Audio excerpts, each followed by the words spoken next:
Yo, what's up? Welcome to my second Klangkuenstler tutorial where we continue recreating the Weltschmerz track. A month ago, in the first episode, we have ended up with a beautiful lead synthesizer made in Massive. Today, we will improve the sound of this lead a bit more, but what's much more important is that we will create the kick drum and the bass line. I will show you how to use two kick drum samples to convert them to a powerful one, and also we will use these same kick drum samples to create a rumble bass line. If you want to know how to work with the percussion to make it sound heavy and punchy, or if you want to know how to create that rumble bass line without the use of a reverb, this video is for you, so please keep watching. My name is Marcin, I put out sound design tutorials every second Sunday. Mainly I recreate tracks made by established producers like Klangkuenstler or Pimp. On top of that, if my YouTube channel is not enough for you, contact me for private music production lessons, which will give you a whole lot of new knowledge and will speed up your learning curve. Are you ready? Let's get to work. Let's start the recreation with inserting a new MIDI track, where I will put the drum rack instrument to throw samples and process them. Let's pick our kick drums. This will be the first sample. It has an interesting body and that nice layer of noise which I want to use. The second sample will be the sample I have probably used before in a different tutorial. Let's create a simple kick drum pattern. I will hit the Ctrl+Shift+M to create a new MIDI clip, and let's drag it onto the Arrangement tab. Now I would like to increase the length of this MIDI clip.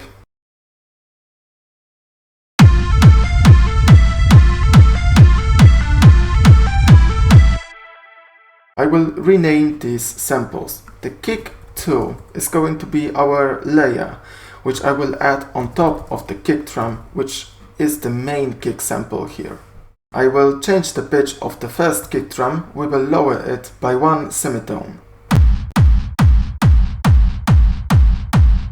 And now let's take the second kick drum. I will make it shorter, so let's cut it. You can see that the cut might not be precise. We have to deactivate the snap switch.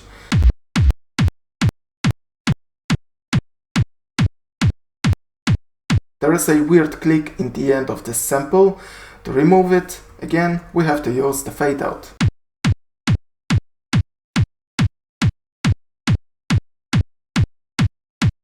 Now let's play two samples together. Those two kick drums work with each other in a weird way. We have some phasing issues. Some of the low end is cancelled. That's because we are mixing two sounds together and they both have low frequencies. We have to take our second kick drum sample, which is the layer, and we need to cut the low end out of it. For this I will use a filter freak by SoundToys. Here we will change the filter type to a high pass filter, and then I will use the frequency knob to cut the low end from this sample. To fine tune the filter shape, I can use the pulse control.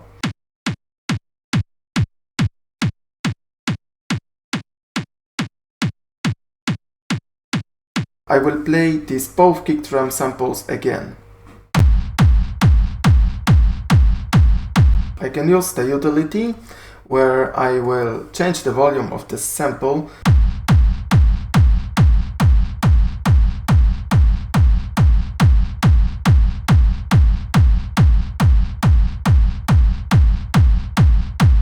I want to duplicate both kick drums, and I will create another layer from these kick samples, and this layer will be our bass line.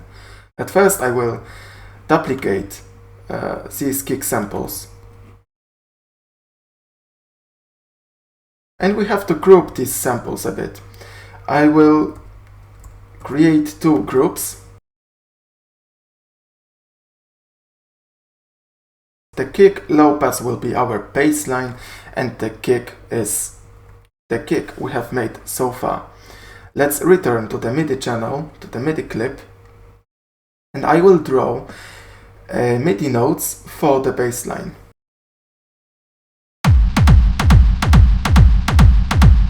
So far the resulting sound is very weird. That's because we didn't cut the high end from the bassline layer, but also notice that in the kick low pass group, the samples are set to the trigger mode. It means that once the MIDI clip starts playing the sample, it will play its full length. Let's change this mode and pick the gate instead of trigger.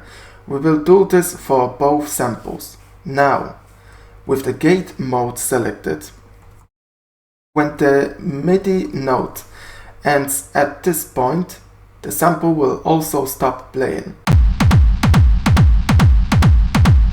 And now it's time to use a low pass filter on the kick low pass group.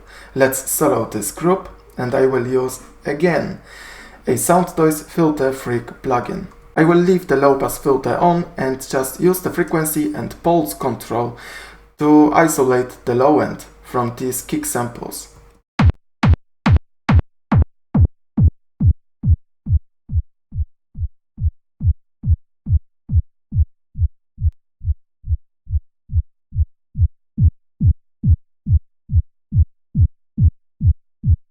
Now I can add again the first kick drum group.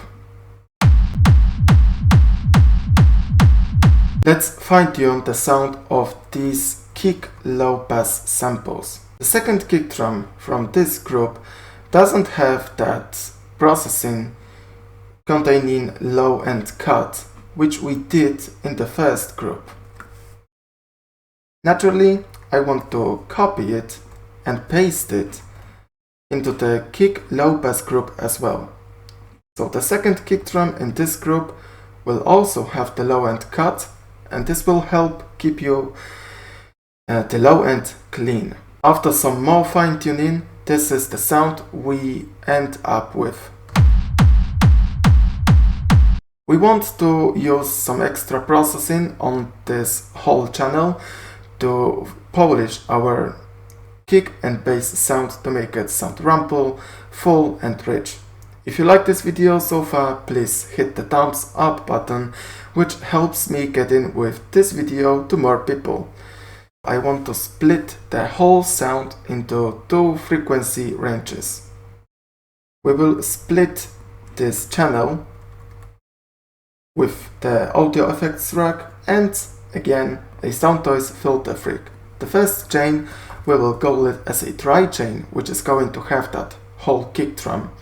And the second chain will be the, let's say, thump channel. This will be our bass line. I will solo the dry chain first.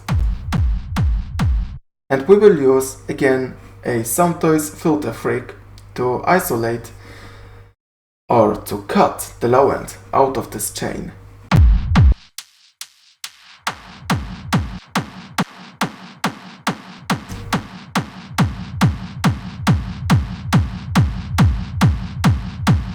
The dry chain is ready for processing. The first thing we will use is a limiter. I will take the T16 Frontier, which is a very easy to use limiter. We will start by dialing the threshold control, which tells the amount of compression. Later I'm going to adjust the release control, which dictates the compressor's behavior. Let's say its react time, its aggressiveness. With more release, I mean with a faster release, we can get a pumping effect, which can be useful in this kind of beat.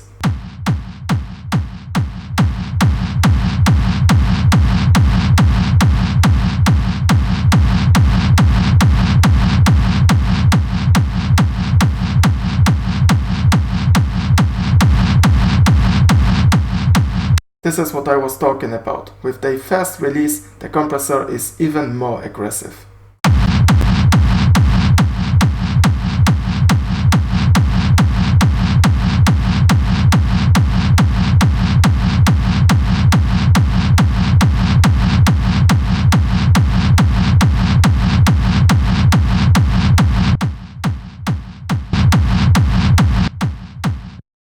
can't judge what does the compressor do, that's because the output level of this compressor is very high. And now the output level comes into play. We will adjust this control to compensate for the change in the volume.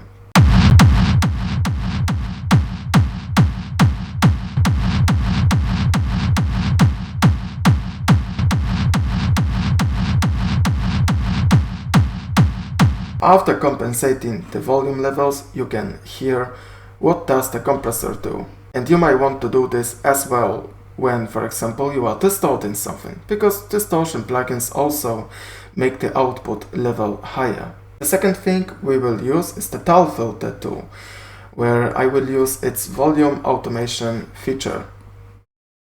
We will use this to make this kick drum a bit shorter, because the limiter has flattened the sound of the kick, which makes the kick more powerful. We also ended up with a longer sample, but I want to cut it. I will change the modulation rate. And now let's draw the shape, which will cut the kick drum to make it shorter.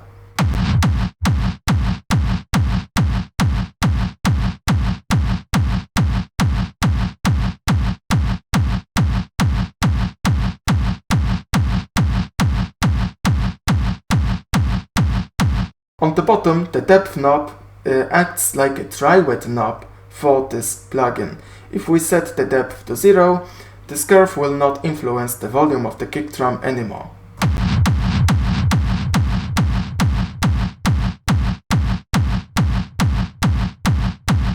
After shortening the sample, I can make it fatter with some saturation. Let's use the soft tube saturation knob. This is a simple plugin with only one knob and a saturation type switch.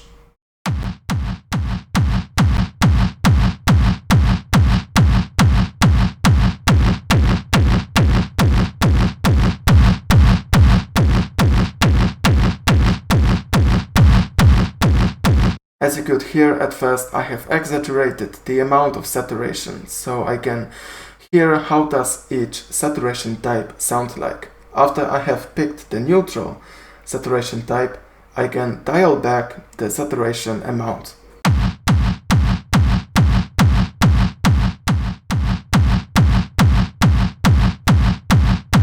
Now let's compare how does the kick drum sounds like, with and without this saturation.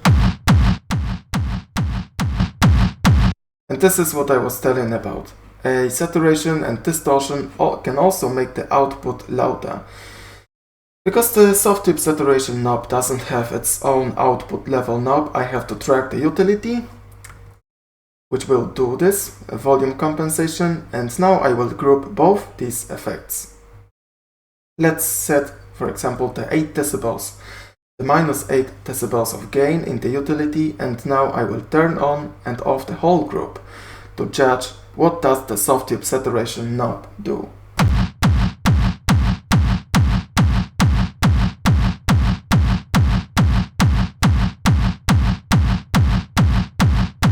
And now you can hear that the saturator made our kick drum just a tiny bit fatter. And now there is a second chain to process, the thumb chain. In the beginning, we will use the limiter in the same way as we did in the try chain. So let me copy two first effects. Naturally, the filter freak settings have to be adjusted. The thumb chain has to have the bassline, so instead of cutting the low end, we have to cut the high end. I will change the filter type to low pass and adjust the frequency to end up with the bassline only.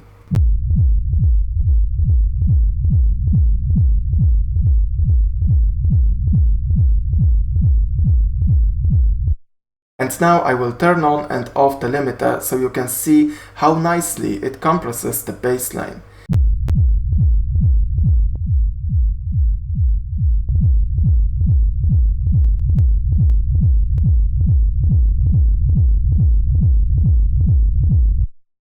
I have changed the release to fast to make this compressor act even more aggressive.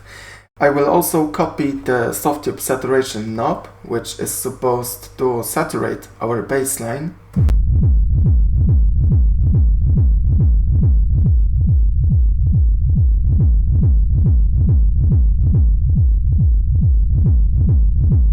Okay, we want to have a lot of this rumble and saturation. Now it's time to equalize a bit the bassline part of the kick drum. I will reach for the Vox & Co span frequency analyzer and let's see what we will equalize.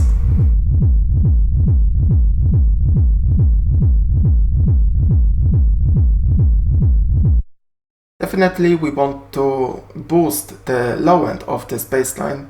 It sits at 60 Hz region and we can boost some low mid frequency as well.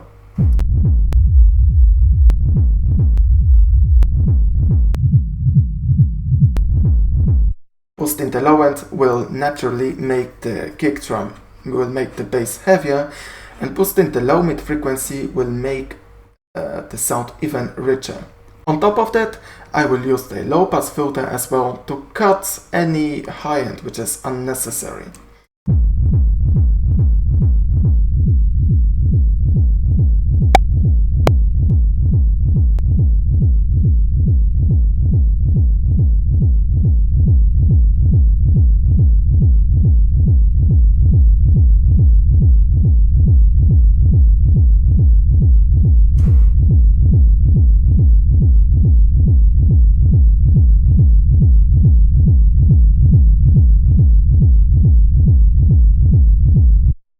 Now I will bypass the whole plugin.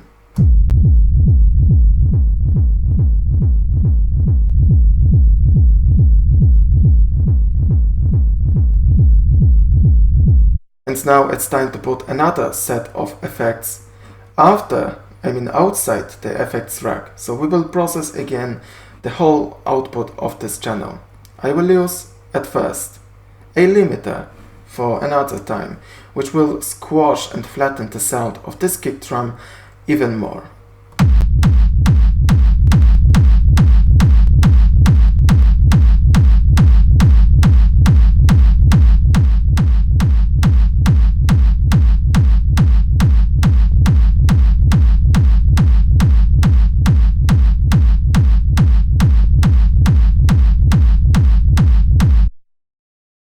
After this compression, I can use an equalizer to make this sound even a bit more round, full. We will boost again some frequencies from 100 Hz range. To polish the low end, to fine-tune the sound of this low end, we can use a very aggressive high-pass filter.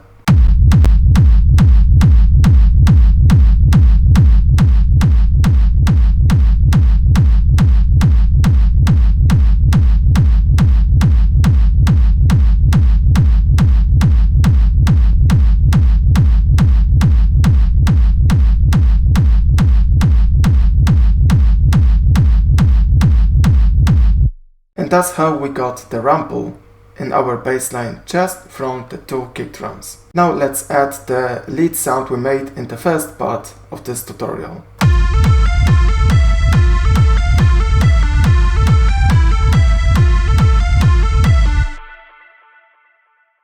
And talking about the lead sound, now it's time to improve it. At first I want to distort it even a bit more, so I will reach for the massive synthesizer, and here in the first insert I will use some kind of a distortion, so we can pick between the sine shaper, parabolic shaper and hard clipper.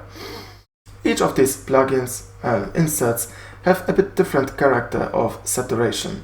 I will at first crank up the drive knob so I can hear how does the drive knob affects the signal.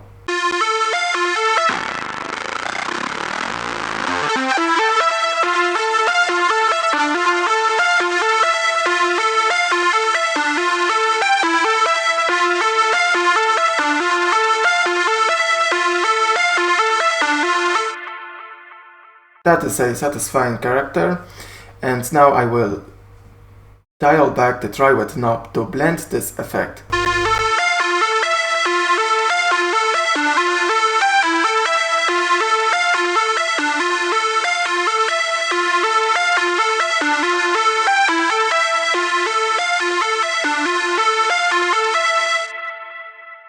The lead sound got a bit more interesting. The second thing we will do with this sound is adding the reverb. The the reverb has to be added in a right place. We don't want to add the reverb before the distortion, because the reverb then gets distorted, and this is what we don't want to get. We want to get a smooth sound. That's why I put this reverb after the sound noise radiator and the Redux from Ableton. At first, let's crank the wet knob high so we can hear the reverb well. I will adjust both the low cut and high cut controls, which remove the low end and high end from the reverb.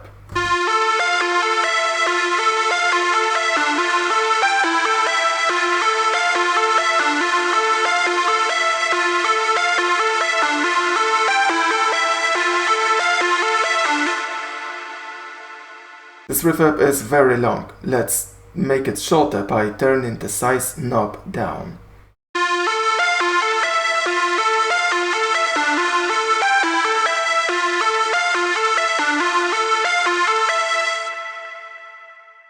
To create a more interesting rhythm, I can use the pre-delay knob, which will delay the reverb signal.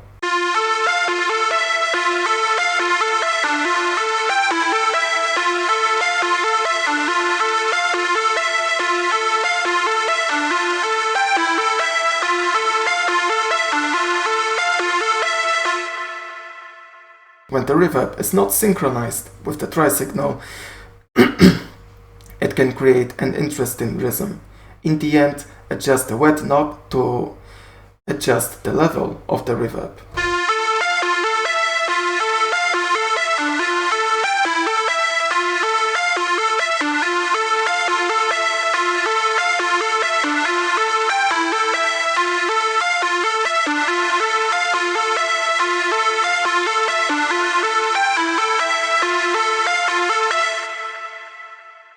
Alright, and this would be everything regarding the second part of Klangkuenstler tutorial. In the next episode we will take care of the hi-hats and some of the noise sounds which will fill the percussion even more. And we will achieve the effect you can hear right now in the background. Again, if you like this video, hit the thumbs up button and maybe share this tutorial with your friends.